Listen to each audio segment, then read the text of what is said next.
it's Shell from Scrap Secrets and welcome back to my channel. Today's video is part of a hop for the Handmade Happiness group over on Facebook. Each month we have a theme as well as techniques, and this month it is winter theme and embossing paste or embossing powder, and we're actually going to be doing both techniques in this card. Oh, you saw the card that I was going to make, and so we're going to start off with the background first. It's a honeybee snowflake stencil, which unfortunately I don't think is available anymore, but there are plenty of different snowflake stencils out there if you are looking to repeat this technique. Oh, I am using what's called glitter gloss. This is the same thing as embossing paste, and there's just some companies have different names for it. So Kindred Stamps calls theirs glitter gloss. And as you can see, I picked 3 different colors. And the first one that I picked was pretty dried out, but it's still usable. It just becomes a little bit thicker. You can add a tiny bit of water to it, stir it around, and see if that helps. I just didn't have any handy other than was in the water bottle that I had. And I probably should have sprayed a little water in here to thin it out a little bit. You can also put some press-in seal on the top, on the inside, just so that it kind of gives it a little bit more of an airtight seal and it doesn't dry out. So I think that's what I'm going to do to all of mine. I keep saying that every time I use them and then I forget about it. You'll see I struggled a little bit putting this color down, but in the end it works out fine. I'm going to be using 2 colors of blue glitter gloss and then 1 white, which kind of picks up the colors around it. I wanted an ombre looking background for this. This card actually was supposed to go in a completely different direction. There's a card that I have already posted that actually this was supposed to be the background for.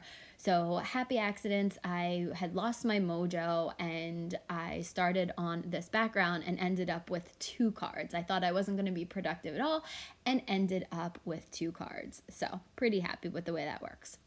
Now back to the card. I'm using a palette knife, and this is just a very inexpensive plastic one.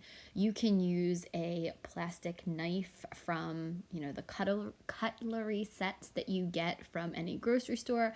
You can find these in craft stores. Amazon has them. They're fairly inexpensive. They also have metal ones that are more expensive.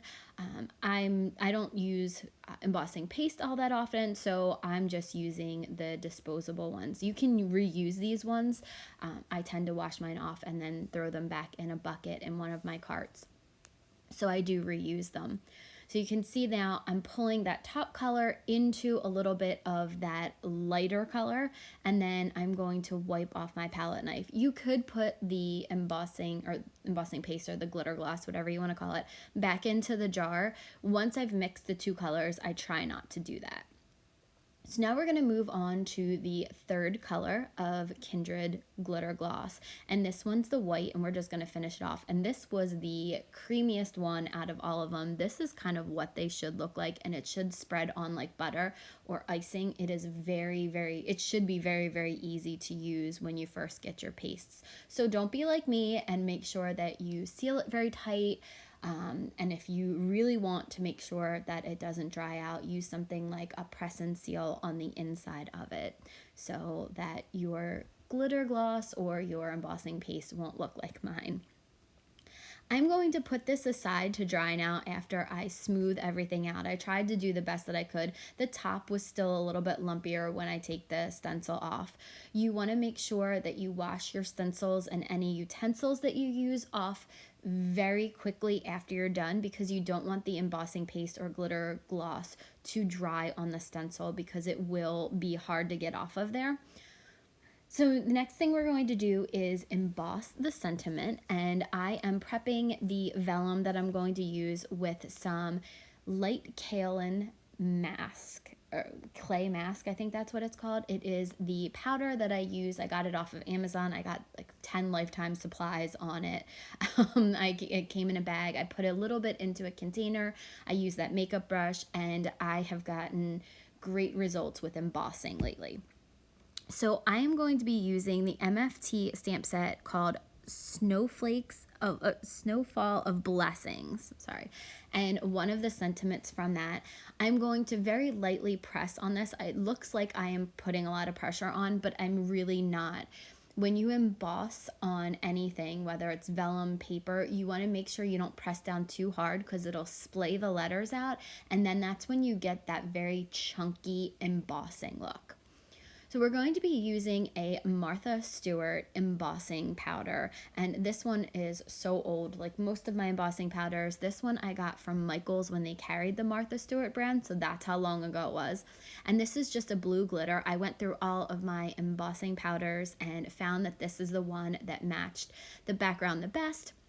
I'm going to tap off the excess, and then I'm going to take a fine tip brush and just go through, and there was because it's glitter, just a tiny bit of it stuck to the vellum background. And the reason that I used vellum was because I didn't want to take away from that background. I think it came out beautifully, and I just wanted there to be a sentiment on the front, but not to cover up the background, because you can still see the background through the sentiment.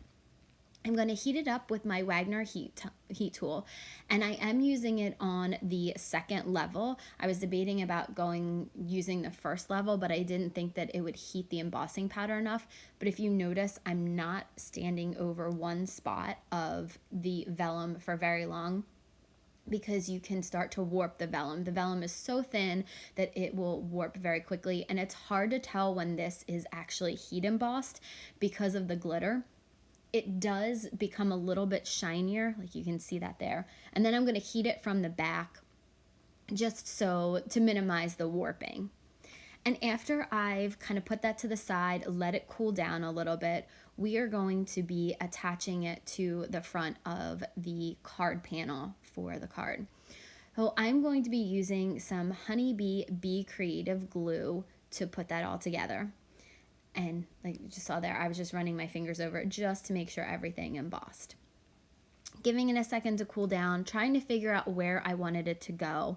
And I actually ended up with the sentiment at the top. I didn't think that I was going to. I thought I was going to put it more towards the middle, but I like where I placed it. So I'm going to just very gently fold the edges over. You don't want it too tight because then it will buckle the paper, but you don't want it too loose because then it'll be too far off the paper. With the embossing paste, it is going to have some dimension, so the sentiment is actually going to be lifted up a little bit from the background. So you see I'm just folding over the edges pretty carefully, just making creases. Vellum does crease pretty easily. So if you crease it in the wrong spot, you aren't going to be able to get rid of it. And I have so many of these Be Creative glues down. If you saw my Honeybee haul from Black Friday or their Black Friday sales, I got several new ones because I ran out and I have to throw the old ones away. I couldn't find the new one. It took me a minute to do that. So I added a little bit too much glue to it, but I tried to add it to the outer edge so that if it seeped through, it wouldn't go onto the other side of the vellum, like it wouldn't come out, so you wouldn't be able to see the glue.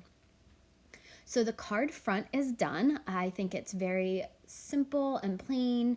I did cut this panel down. It was originally a 4 1/4 by 5 1/2, and I cut it down by 1/8 of an inch, and I'm going to mount it on a 4 1/4 by 5 1/2 inch white card base. It's 110 pounds from Recollections.